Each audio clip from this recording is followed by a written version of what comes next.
here we go. So Alice, welcome again, and please have some fun with us. Thank you very much, Peter. Thank you for once again arranging this, and thanks to everybody who has joined us again today.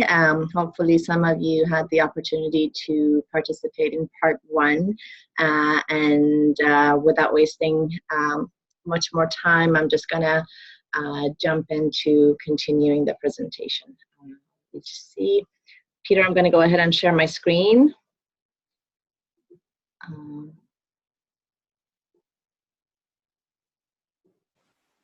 Looks good.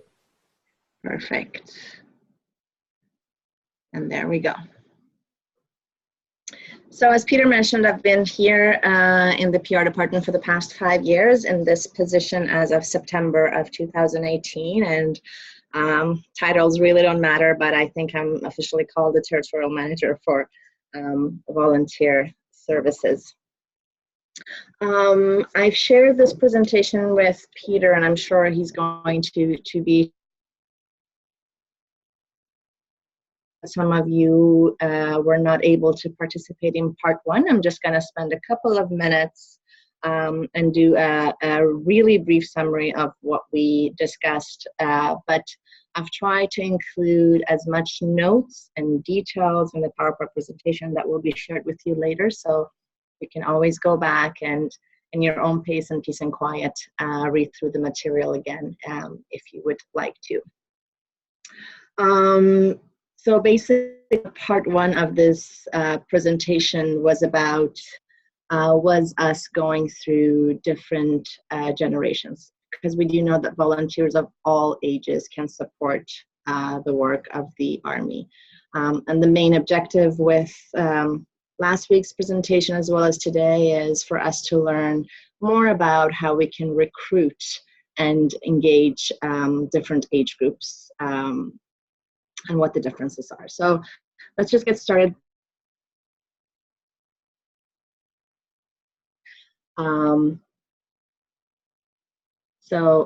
It was our traditionalists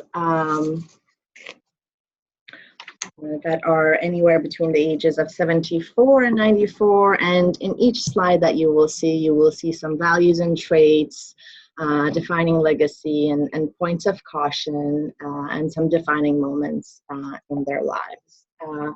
And the generation that follows the traditionalists are the baby boomers, who are about 26% of Canada's population. And again, I'm not going to go into any details. You can go back and read through the slides after the presentation if you wish. And we also review Generation X, our millennials, and last but not least, Generation Z, who are basically anybody born after 2000 and onward. Once would be interested of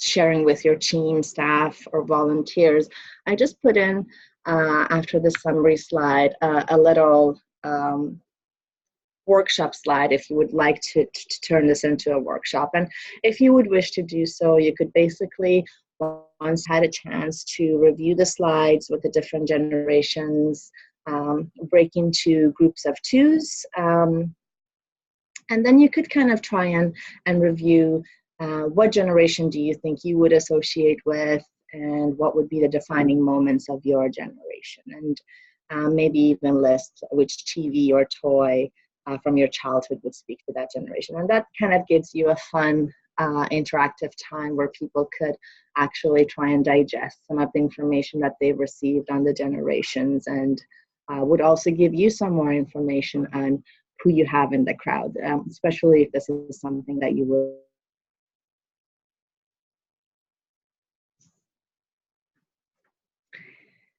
So once we've done that, I think now that we've talked about and covered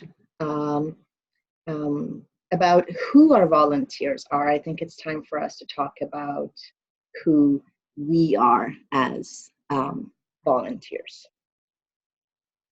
I'm gonna walk you through the Canadian volunteer landscape. And we know that many factors play into our volunteering. It's early life experiences and youth experiences. It's our social network. It's our socioeconomic characteristics, and even our personality type.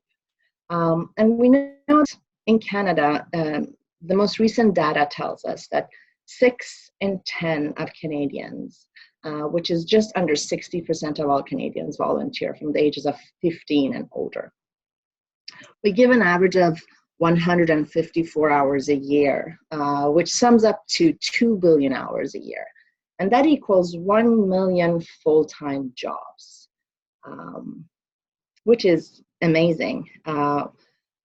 And we do know that we have the highest volunteer rates in the country in Saskatchewan with 56%, and the lowest rates of volunteering are in Quebec today with only 32%. Additionally, we know that 82% of Canadians volunteer informally, which basically means helping people in your community directly without any involvement of an organization or a group. This is almost double the rate of our formal volunteers. And some common types of informal volunteering could be housework, shopping, driving your neighbor to a store or an appointment. We also know that the informal rates are highest amongst our youth between the ages of 15 to 19.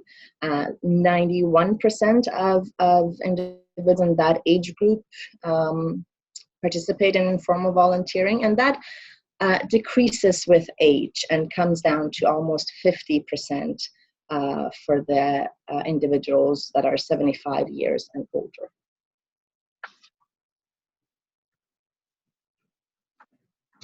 When we look at the level of involvement, and I'm not going to bore you with a lot of these stats. Again, I've included a lot of detailed notes in the PowerPoint presentation that you can have a look at and use as needed moving on. But we know that 37% of all volunteer activities are episodic, which means that they happen 1 to 4 times a year. And only 7% of Canadians today actually volunteer on a daily basis for a total of just over 500 hours a year. Over half of all volunteer hours are given by only 10% of volunteers, which is basically our seniors in our baby boomer generation. So they're anywhere between the ages of 65 to 74. A small group that give a large amount of volunteer hours, which really is quite alarming because this is an age group that's quickly aging, and it's critical for us to be aware of the demographic groups who are following the baby boomer generation. We really have to be conscious about being strategic in how we engage the future generation in order to mitigate future shortage of volunteers and engagement.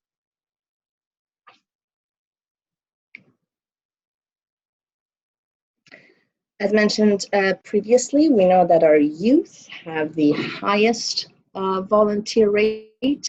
Youth between the ages of 15 to 19, 66% of them volunteer, and some would say that this could be due to the community service requirements that we do have today. And research also tells us that 20% of youth that actually do volunteer say that they do so because they have to.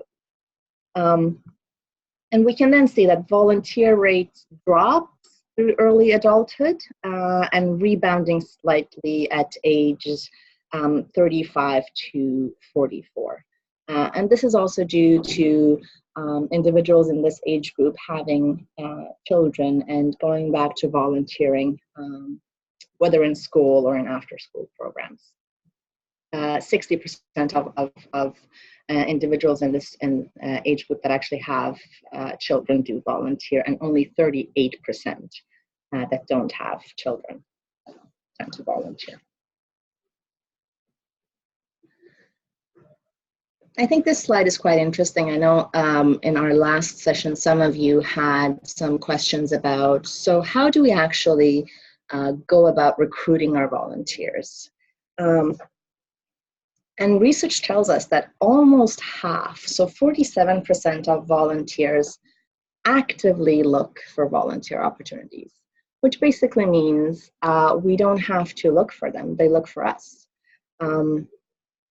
And this really stresses the importance of our online presence. What does our website look like? How are we managing our social media accounts? And how are we getting out there with information about the volunteer opportunities that we actually do offer, so that when individuals are looking for opportunities, they can easily find the information that they need for the opportunities that the Salvation Army offers.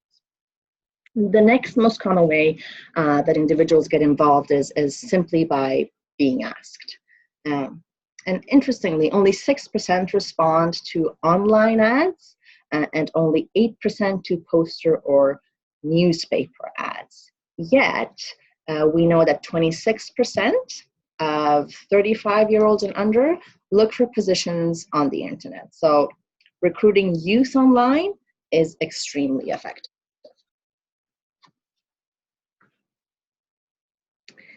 When we look at what motivates Canadians today to volunteer, we know that the single biggest reason is that they want to contribute to the community.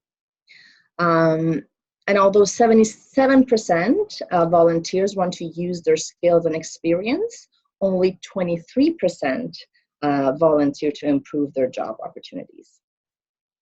And about half of Canadian volunteers consider volunteering to be a great way to network and meet people. And some other motivations are supporting a cause, improving well-being, and because they just want to hang out with their friends and volunteer together.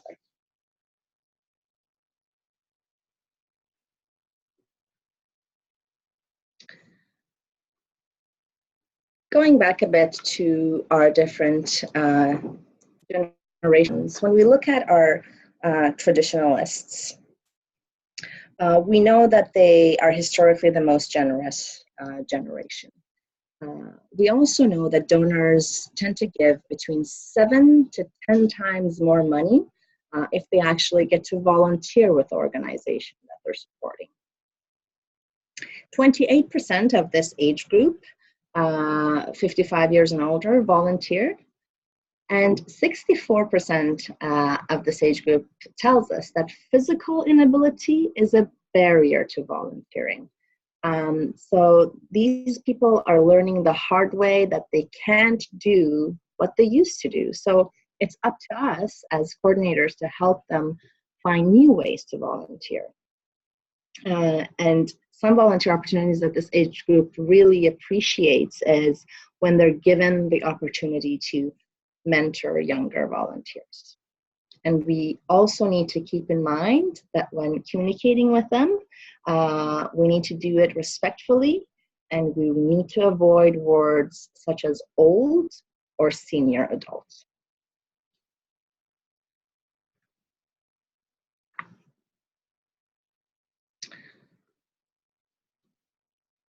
Our baby boomers are really into personalization. We know that 43% of them volunteered, and we also know that they have lower volunteer rates, but they give the most hours annually. If you remember, we spoke about our Uber volunteers, the little 10% between the ages of 65 and 74 that give the most hours of their time and that are aging. They have defined skills that they've gained in the corporate world for years, and they are really the ones who introduced consumer mentality to volunteering. So the opportunities that we offer must meet their needs in order for them to continue to engage with our organization. 60% of Gen Xers who have school-aged children volunteer, and they really do prefer group activities. They want more volunteer opportunities suited to all family members. And they actually feel that there's not enough of that offered out there. So this is a good learning point for us. And I think that if we do try to be a bit more strategic and innovative and look at and volunteer, we would be able to keep them for much longer. 42% of our millennials volunteered, and we can really divide our millennials into 3 different categories. We have the students that are going to university. We have our millennials in their early careers that have just graduated and they're looking for work. And we also have the young families that are in their mid-30s and they're well into their careers already and they have a young family. And millennials are really hungering for real experiences, which is why they tend to volunteer rather than donate. They appreciate personalization and engagement, and they want to get experience and grow their networks through volunteering. And when it comes to communicating with them, research tells us that text messages are 10 to 40 times more effective than email. So 10 to 40 times more effective to text the millennial than send an email. And I would say that that even goes for baby boomers. When it comes to giving swag away, this is the generation to focus on. So anything like t-shirts or hats or stickers, we just need to make sure that they're good quality stuff and that they look professional.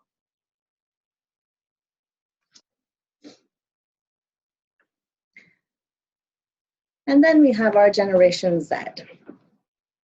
So youth in this generation, between the ages of 15 to 19, 66% of them volunteered. And this is a generation that's more likely to gain skills through volunteering. So it's important to offer them skill-based opportunities when they reach out to us. And they're really the future of volunteering. And it's a small size group. So we really need to focus on finding effective recruitment techniques for this generation. Because realistically, they could be with us for the coming 50 years, whether it's through volunteering or donations. So this is really a group that we need to focus on and be strategic when we plan ahead.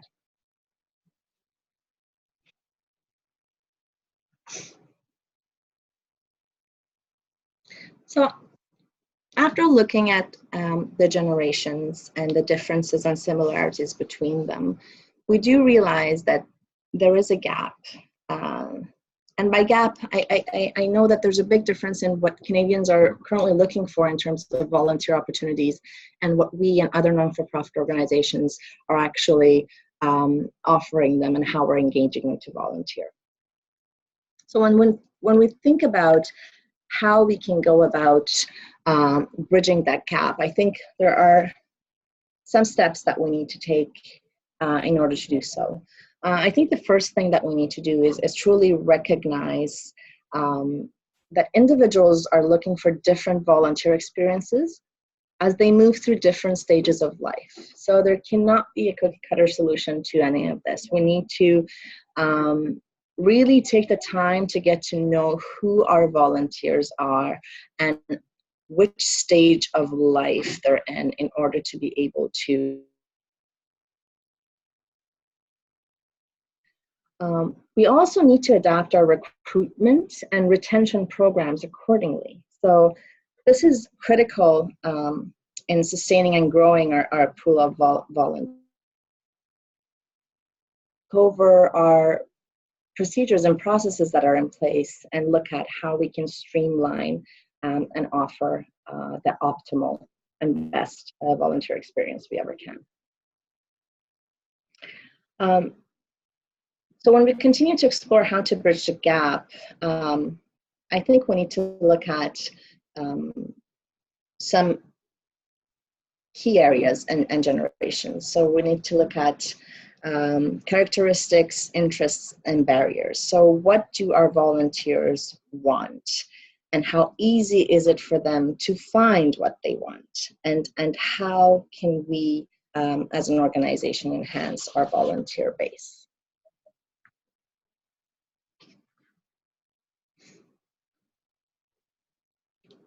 If we look at the generation that we'll be focusing on, although traditionalists are as important as any, but I think we'll be focusing on our baby boomers and Gen X and millennials and Gen Zs. If we start off with our baby boomers, some of the characteristics that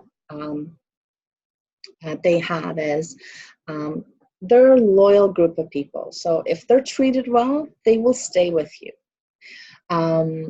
And they're really leaders in terms of average hours that they give to volunteering.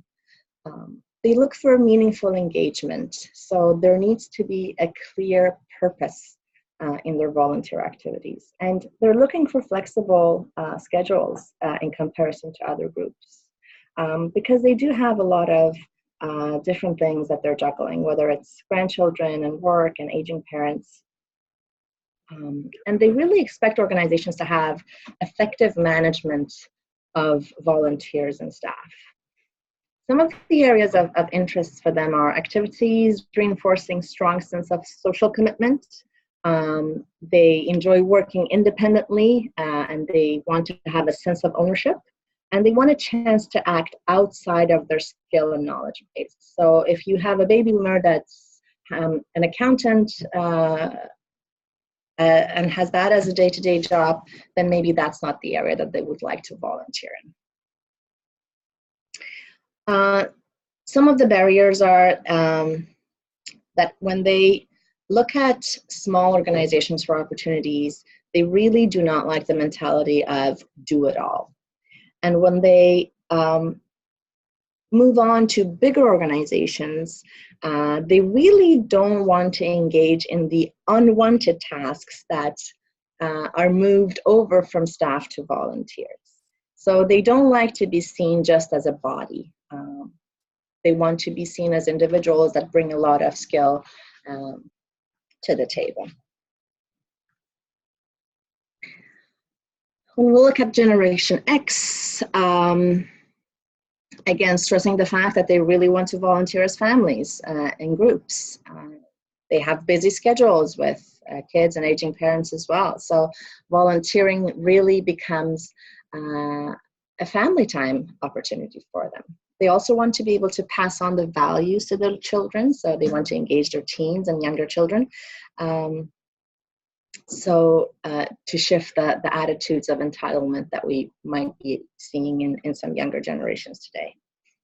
Some of the interests that they have is, again, around youth. So anything that would involve developing youth and building character.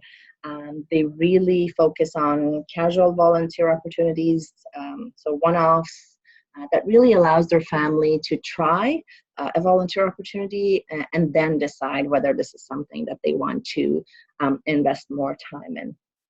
And some of the barriers for this generation is simply lack of time and not enough volunteer opportunities that are appropriate for children to engage in. And some of their concerns are that organizations don't really take the time to get to know all of the family members and find volunteer opportunities that suits them all.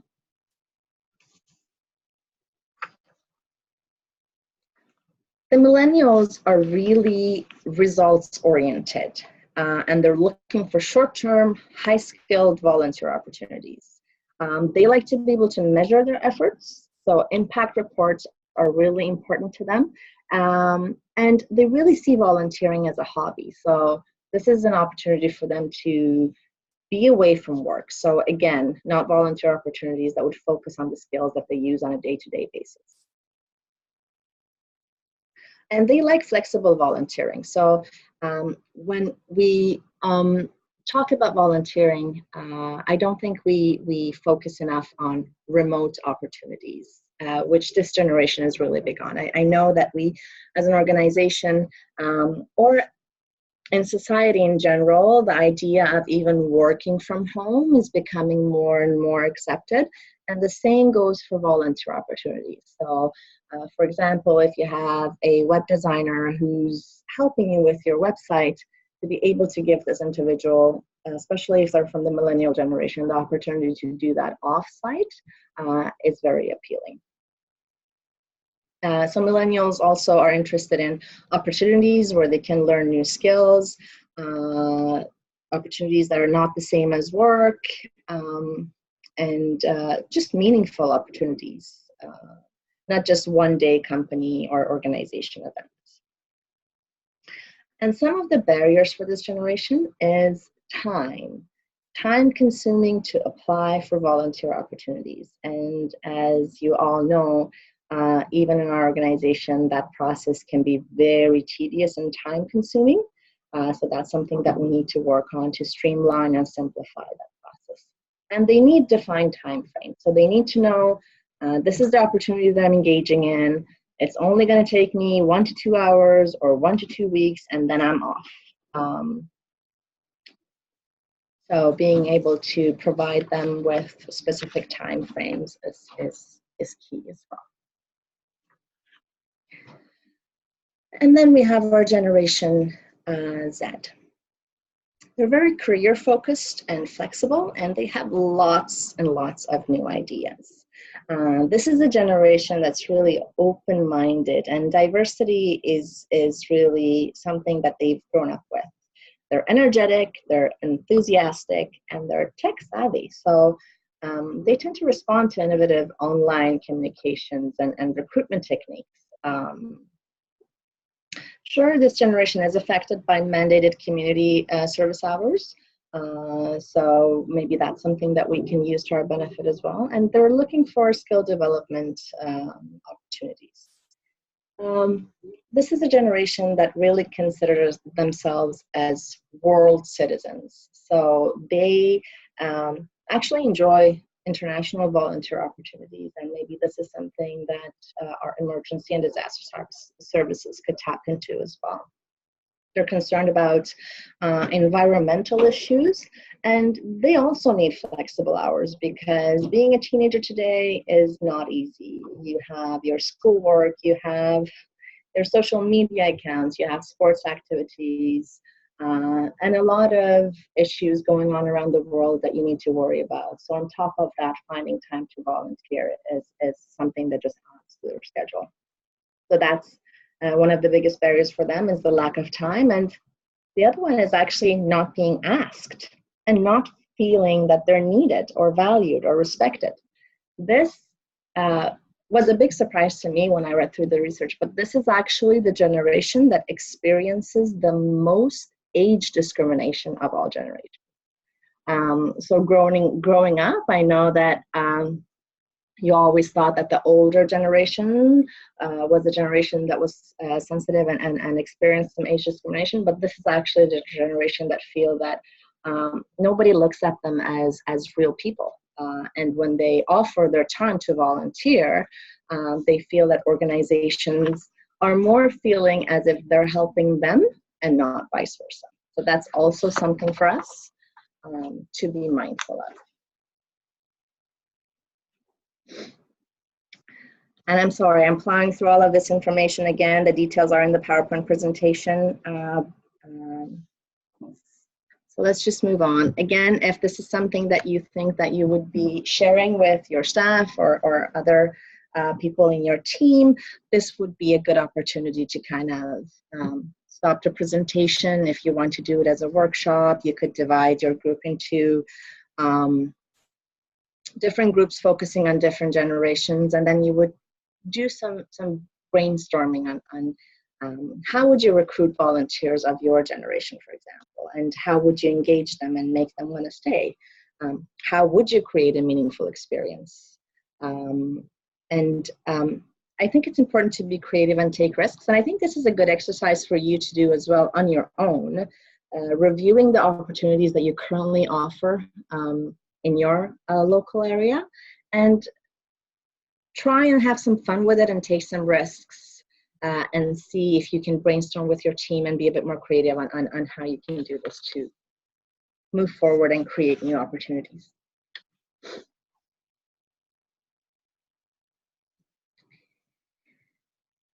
The importance of volunteers for our organization to move forward cannot be stressed enough. I know that last year we had just over 1 million volunteer hours given to us by generous volunteers, and that's equivalent to almost $22 million worth of donations. So I don't think we would be able to function without our volunteers. So improving the volunteer experience for our volunteers is really something that we need to take seriously and spend some time and resources on. When looking at research and surveys that has been done, trying to seek feedback from volunteers across Canada, research tells us that 2/3 of all volunteers have at least had one bad experience with the organization or organizations that they volunteered for. And some of the common complaints that they have are their skills not being used in the way that they should. Poor preparation by the organization, whether that happens during the application process or onboarding process, or even afterwards. They find that the organization politics gets in the way of the experience that we really owe them. Too much bureaucracy. As mentioned previously, youth mentioned that they experience age discrimination. Generation Xers tells us that we don't have enough volunteer opportunities suited for all family members. Our baby boomers want to see more impact of their efforts. And our millennials want more opportunities to get experience and grow their networks.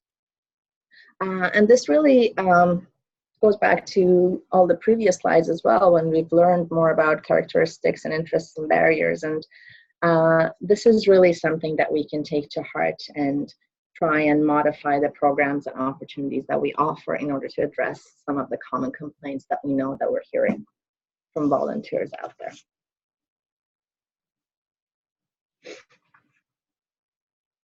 And some of the common themes as well that we can see through research is that we can really divide all volunteers, regardless of the generation, into 3 different categories.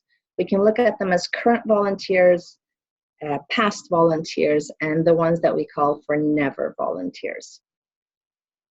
And we can see that several common threads across all generational groups are viewed by Canadians in these 2 categories. So if we look at the current volunteers, we know that they're loyal and they're really your champions. 9 of 10 of volunteers in this group would strongly recommend volunteering to other people. When we look at the past volunteers, which is basically 33% of volunteers that are not currently volunteering, there's really great potential in this group. They have volunteered for us before, but they are no longer volunteering for us. So the first thing we need to do is identify our past volunteers and find out why. Why are they no longer volunteering for us? Some of them say it's because they didn't feel that they were making a difference. And the other reason was because their interests and skills were not matched properly to volunteer opportunities. So this is a golden opportunity for us to actually take the time to address their issues and get them back. Because research tells us that they're still loyal, and 1/3 of volunteers that are no longer volunteering consider coming back to volunteering within the coming 12 months. And 76% of them would still recommend volunteering to others. And when we look at the last group that we call for the never volunteers, although they've never engaged in volunteer opportunities, what's interesting with this group is if they would consider volunteering, they would prefer anything that involves manual labor. So that's also something to keep in mind if you have individuals who have never volunteered in their lives and they're interested in trying it out. If you can find opportunities that involve manual labor for them, hopefully you can get them hooked for the long term.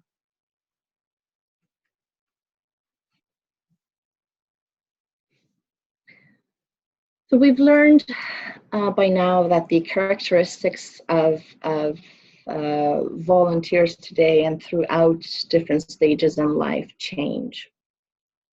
They evolve during our lifetime. So organizations really need to find ways to help people make the transitions within their life cycle. And volunteering today is different. Our volunteers no longer just fall on our laps. They're more goal-oriented and they need greater structure. And it's really important to understand that this is a two-way relationship. We need to consider the goals of our volunteers. They should be addressed at the same time that we're addressing the organization needs. So these goals and needs need to be openly discussed and negotiated when you're interacting with your volunteers. And volunteering is personal. Some volunteers want to work with people, some want to work remotely, some want to work alone, and some want to work in groups. So again, open communication with your volunteers on a regular basis is really important.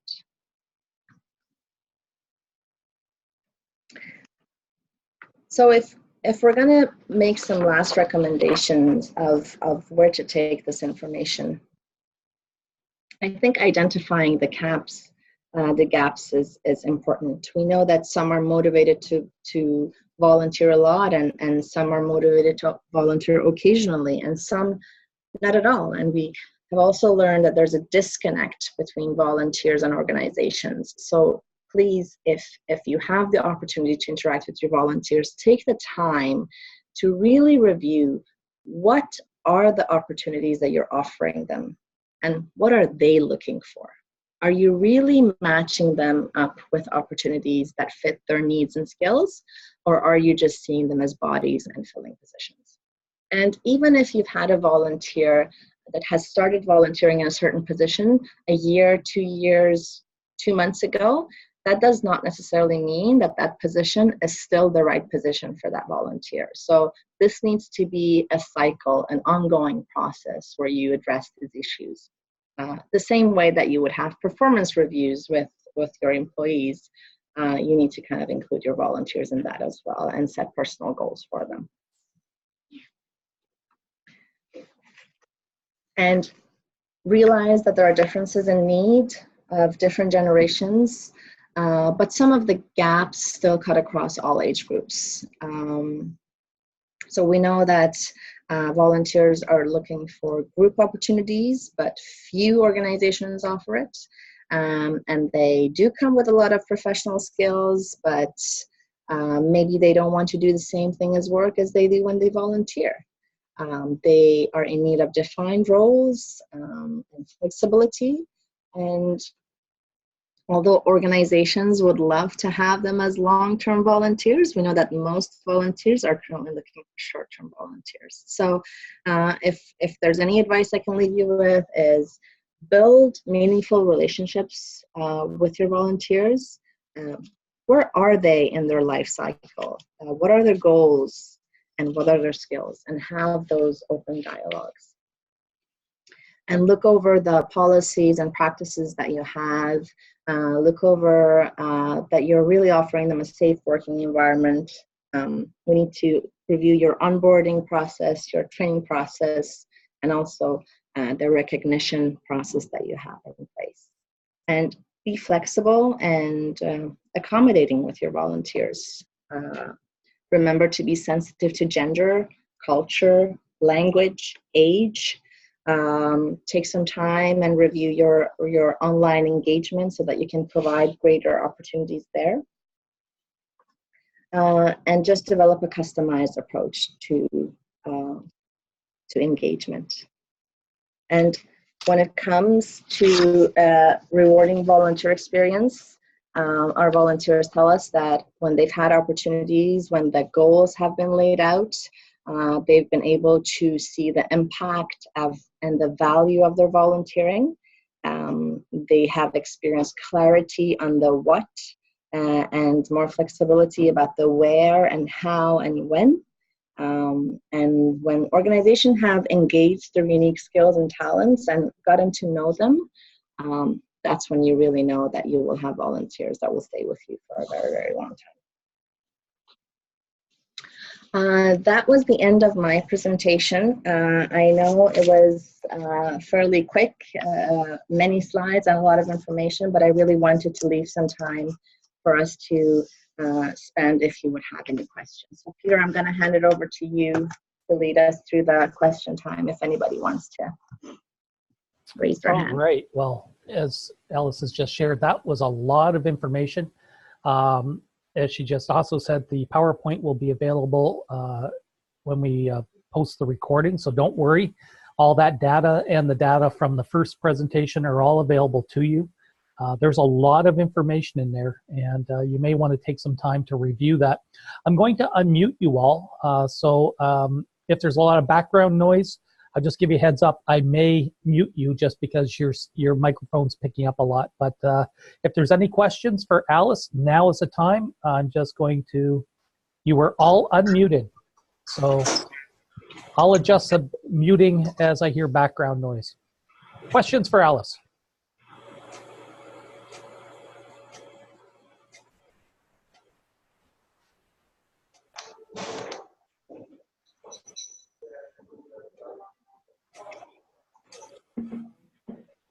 Hello? Yes, go ahead. Hi, this is Wairima from the Prairie Division. I was just wondering, do you have any pointers on how an onboarding process can look like for volunteers? Thank you for that question. I think the onboarding process, although it can look different in different locations, there are specific things that we all need to follow and a framework that needs to be set. And before we can even get to the onboarding, I think streamlining the application process and making it less time consuming is one of the most important portions of the onboarding. And I'm not sure how much information you have received. I know, Irumi, you're at the divisional office in Prairies, but at the ministry unit level, I am working here at THQ on trying to develop a one-stop shop that you can all use with toolkits that would include some pointers on onboarding. It would include branding of the volunteer program. You would have job templates that you can modify, templates for forms. So basically anything that you would need in order to be able to streamline the onboarding process for your volunteer are things that we're working on, and hopefully we'll be able to post these tools for you to use moving forward. All right. Okay. But in addition to that, the same way that you would onboard an employee, I think that's the exact same way you would need to look at it for your volunteer. So once you've gone through the recruiting process and you've actually appointed your volunteer to a position, it's really important to take the time to spend some time with them on orientation. So based on what type of volunteer opportunity that they are engaging in, especially if it's long-term volunteer opportunities, just take the time to provide them with the tools that they need to actually do their job, and walk them through and be clear on the steps and your requirements.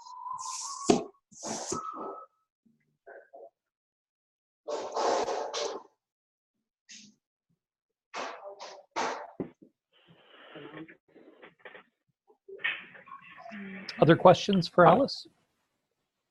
Ross Graney in Halifax. The traditionalists sometimes are very hard to change. I'll give you this situation. We have 3 that come in on Tuesday to help us with our food bank. And we've also had the 3 of them coming on Thursday, simply because we didn't have enough volunteers. And so this is my first month as the Director of Family Services, and trying to recruit some new volunteers. So here's a today illustration. So here's a young person that wants to come in to volunteer. And instead of having these three men come in on Tuesday and Thursday, with more volunteers coming on, we want to give more opportunity for these young people or middle-aged people to help us in our food bank. So I said to one of the traditionalists, we will only probably need you in the future on Tuesdays because now we got more volunteers coming.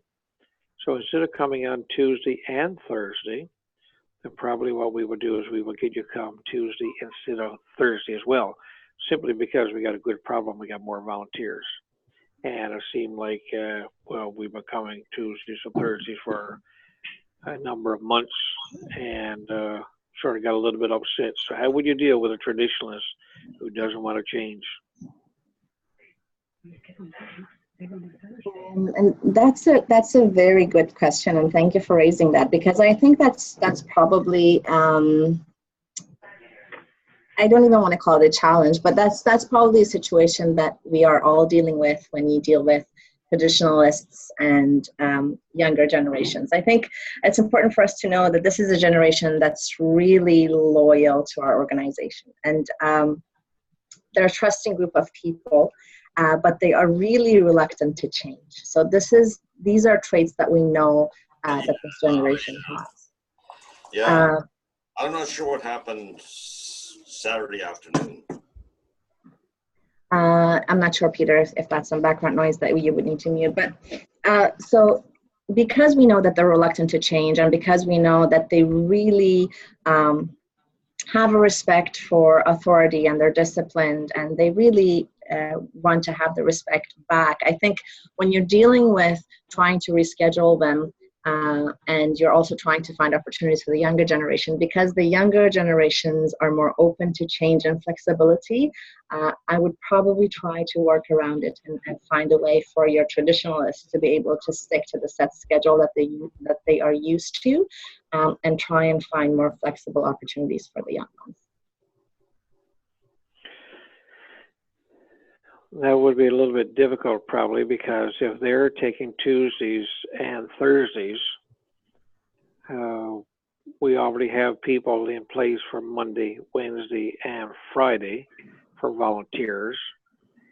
And so the question would be, if we have a full slate from Monday to Friday of these volunteers and these three traditionalists that want to keep coming Tuesday and Thursdays, then it doesn't leave opportunity for new volunteers to come in when we could probably say, no, we don't need volunteers, simply because we have our days all filled from Monday to Friday. So it's not really fair in one sense that three men would sort of take Tuesday and Thursday without giving an opportunity to see it, to be able to, for them to see, hey, we got new people that want to volunteer with the Salvation Army. So, hey, we can be content with coming one day, and then on Thursday we could go off golfing or wherever. I do understand the situation and the problem that you're facing, especially if you don't have enough volunteer opportunities to be able to engage your volunteers in the scope that they would like to. Again, I know that traditionalists really enjoy mentoring opportunities, so if you can find maybe creative ways where they can all work together, maybe you can have your traditionalists guide your younger generation, because they do have the experience of working in your food bank or volunteering in your food bank for 3 days or 2 days a week, and maybe teach the young ones the ropes of how it should be done, or maybe just try and be creative and find other volunteer opportunities to be able to engage both age groups. Because I think it's really important for us. We're really blessed to have people that approach us as an organization and want to give up their time. So if that requires some flexibility and creativity on our end to, if we don't already have opportunities that we can engage them in, at least try and accommodate them and maybe see if there are ways that we could engage them in other opportunities, that would be a good solution. Thank you.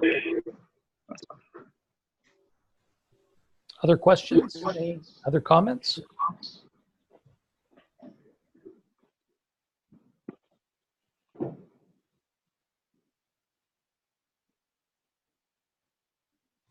I'm wondering if anybody online would like to share kind of a learned thing from today's session. What was one thing that you're going to take away from today's webinar? If you feel like you'd share that, that would be wonderful.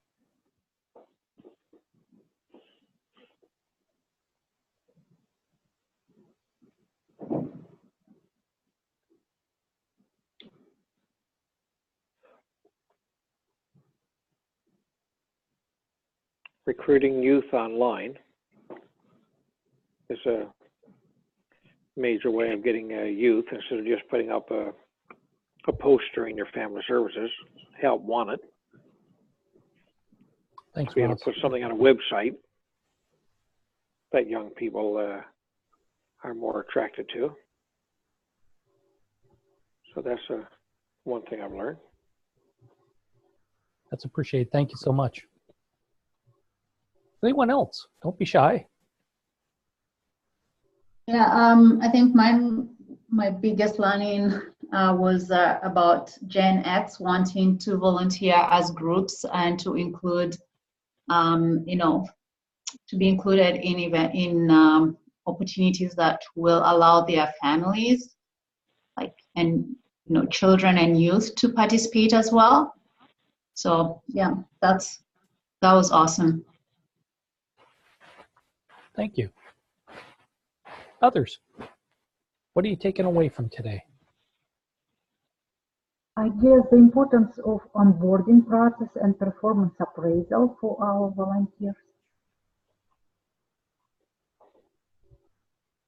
Thank you. Others?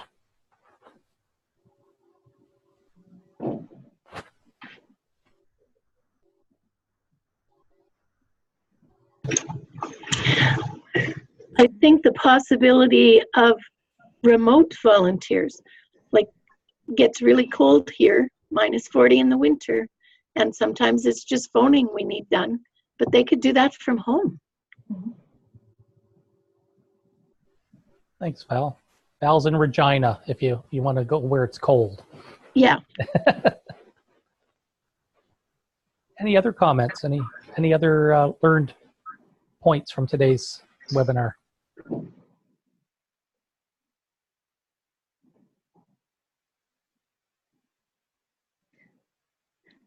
If I'm allowed to give you a point of something that I continue to learn is really realizing the importance of communication. And I know that within the organization, we all work in our little silos and we don't always get the opportunity to communicate and share experiences with each other. And I think in this field especially, it's really important to connect with your peers and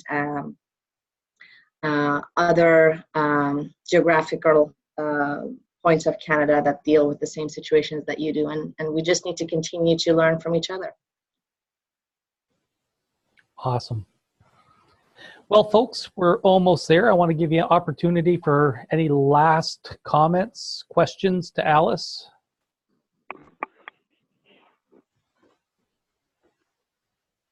As you're thinking about that, I would just encourage you to look at your day timer and make a plan to review this. We've got Christmas coming around the corner, as they say.